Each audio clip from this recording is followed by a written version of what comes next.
Kita lanjutkan bismillahirrahmanirrahim. Sekarang faslun wa syaraitu sholati qabla dukhuli fiha. Syarat-syarat sholat sebelum kita melakukan sholat. Nah, jadi sebelum kita melakukan sholat itu ada hal-hal yang harus kita penuhi untuk bisa melakukan sholat, yang disebut dengan syarat. Wa syaraitu sholat, syarat sholat.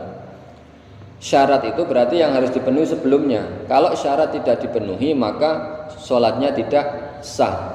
Kalau rukun itu pekerjaan yang dilakukan di dalam pekerjaan itu. Hal-hal yang harus terpenuhi dalam pekerjaan itu namanya rukun. Kalau syarat sebelumnya, dalam kaidah fikih disebutkan ma la yatimul wajib illa bihi fahuwa wajib. Sesuatu yang tidak sempurna, suatu kewajiban yang tidak sempurna dengan pekerjaan itu, dengan sesuatu itu, maka sesuatu itu menjadi wajib juga.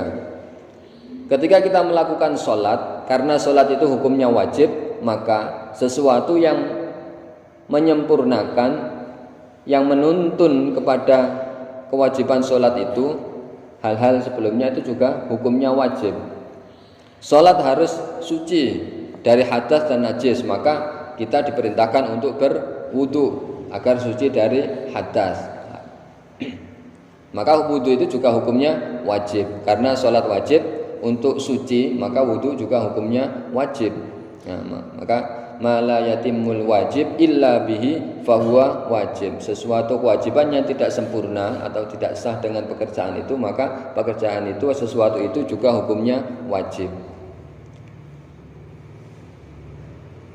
Wa syaraitu sholati utawi pira-pira syarate salat qabla dukhuli ing dalam sadurunge mlebu masuk waktu salat, qabla dukhuli ing dalam sadurunge mlebu fiha ing dalam waktu salat iku khamsatu asya'a, ada 5 perkara. Syarat-syarat sebelum masuk waktu salat, sebelum kita melakukan salat ada 5 perkara. Wa syurutu utawi lafadz syurut iku jam'u syartin, jamak dari lafadz syarat. Wa huwa utawi syarat lughatan ing dalam bahasa iku al-alamatu, tanda. Syarat menurut bahasa artinya tanda. Wa syar'an utawi syarat ing dalam syarak, syarat ing dalam syara atau istilah iku ma barang tatawaqqafu kang menentukan apa syarat, tatawaqqafu kang menentukan apa syarat tadi, sihhatas sholati ing sahnya salat, alaihi ing atase ma. Jadi syarat itu yang menentukan sahnya salat. Kalau syarat ini tidak dipenuhi maka salatnya tidak sah. Walaisa lana rauna iku juz'an, bagian minha saking salat. Syarat ini tidak termasuk bagian dari sholat, maksudnya bukan termasuk berdiri, baca Fatihah, jadi tidak termasuk runtutan dari pekerjaan sholat, tetapi yang harus dipenuhi sebelum kita melakukan sholat. Wa kharajalan kecuali atau selain bihadal qayyidi kelawan iki batasan apa ar-ruknu, rukun. Nah, berbeda dengan rukun itu yang harus itu, kalau rukun itu bagian dari sholat, sesuatu yang ada di dalam sholat. Fa innahu moko sak temene rukun iku juz'un, bagian minas sholati saking sholat. Asyartu al-awwal, asyartu tawi syarat al-awwal kang pertama iku taharatul a'dha'i minal hadathi. Iku taharatul a'dha'i, sucine anggota badan, minal hadathi saking hadas, al-asghari kang cilik, wal akbari lan gede. Suci dari hadas kecil maupun dari hadas besar. Kalau suci dari hadas kecil berarti harus dengan wudu. Kalau pengen suci dari hadas besar berarti harus dengan mandi besar. Nah, kalau lagi hadas besar ya segera mandi besar. Indal qudrati ing dalem nalikane mampu. Badan kita harus suci. Yang pertama, badan harus suci. Amma faqidut tahura ini, anapun utawi wong kang tidak mampu untuk bersuci dari hadas kecil dan besar. Ada orang yang tidak mampu bersuci. Fa sholatuhu moko utawi salate faqid atau orang yang tidak mampu tadi iku sahihatun hukumnya sah. Ma'a wujubil i'adati sartane wajib mengulang. Sartane wajib baleni alaihi ing atase faqid. Nah, orang yang tidak mampu bersuci dari hadas kecil dan hadas besar, maka tetap wajib melakukan sholat. Jadi sholat itu tidak ada hukum, tidak ada toleransi untuk melakukan sholat. Bagaimanapun keadaan kita, ada ataupun tidak ada air, bisa bersuci ataupun tidak bisa, maka tetap kita melakukan sholat meskipun tanpa bersuci. Kalau itu kita tidak mampu bersuci. Tapi dengan catatan tadi di akhir harus ma'a wujubi i'adati, harus mengulang lagi. Contoh misalnya kita bepergian, kita pergian naik kendaraan umum, naik bis misalnya dari Jakarta ke misalnya ke Surabaya, dari Jakarta ke Surabaya, jadi ke arah timur. Kita dalam kendaraan atau dalam bis itu, misalnya dalam kendaraan itu terjadi macet karena liburan, karena banyak yang mudik, jadi terjadi kemacetan, sehingga ketika kita di dalam kendaraan itu macet, tidak bisa sudah masuk waktu duhur.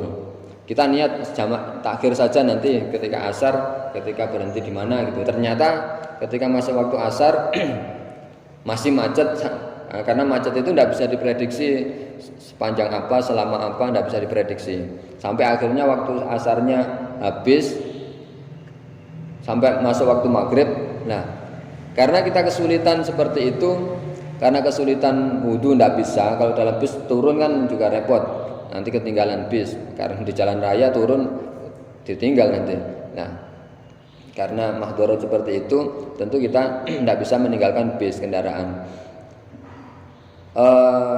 Tayamum juga tidak bisa. Menurut mazhab Syafi'i di jok itu tidak bisa dibuat untuk tayamum, tidak bisa. Kalau menurut mazhab Syafi'i, yang menurut mazhab Malik atau Abu Hanifah dan yang lainnya itu bisa. Nah, kalau kita kukuh dengan Imam Syafi'i pakai debu yang ada di jok itu tidak boleh, ya berarti kita tidak bisa untuk bersuci, tidak bisa wudhu. Maka tetap harus kita melaksanakan sholat karena waktu sudah mau habis.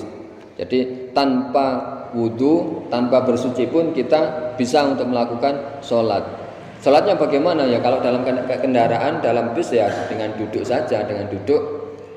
Terus apakah harus menghadap kiblat? Ya, karena kendaraannya mengarah ke timur dan kita kalau menghadap kiblat itu harus menoleh ke belakang, dan tidak bisa. Ya, maka ya sholat ke arah mana kendaraan menghadap, seperti itu saja. Jadi tanpa menghadap kiblat, tanpa bersuci, ya tetap kita melaksanakan sholat. Tetapi dengan catatan nanti kalau sudah keadaan sudah normal, sudah sampai di rumah, kita ulangi sholat yang telah kita tinggal, yang sudah kita lakukan dengan tanpa bersuci, dengan tanpa menghadap kiblat tadi, kita ulangi lagi di rumah.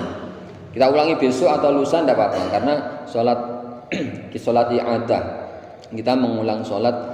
Ya, tentu tidak pada waktunya juga tidak apa-apa.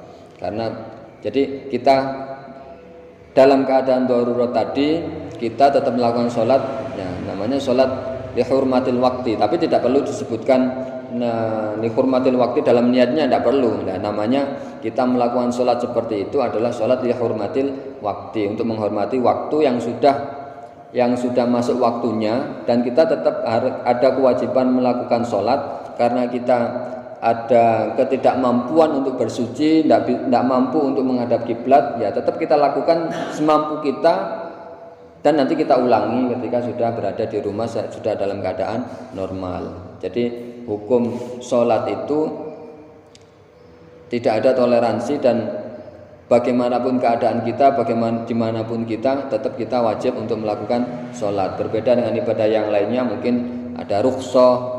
Puasa kita boleh tidak puasa, kan ada orang-orang tertentu yang pernah kita bahas kemarin. Kalau sholat bagaimanapun keadaan kita, orang yang tidak bisa bergerak pun tetap wajib melakukan sholat dengan isyarat. Kalau tidak bisa bersuci ya tidak usah bersuci, tidak apa-apa, karena tidak mampu bersuci. Nah, tadi catatannya ma'al qudrati sertane mampu. Kalau mampu, kalau tidak mampu ya sudah kita melakukan sholat semampu kita, bagaimanapun keadaannya, bagaimanapun caranya,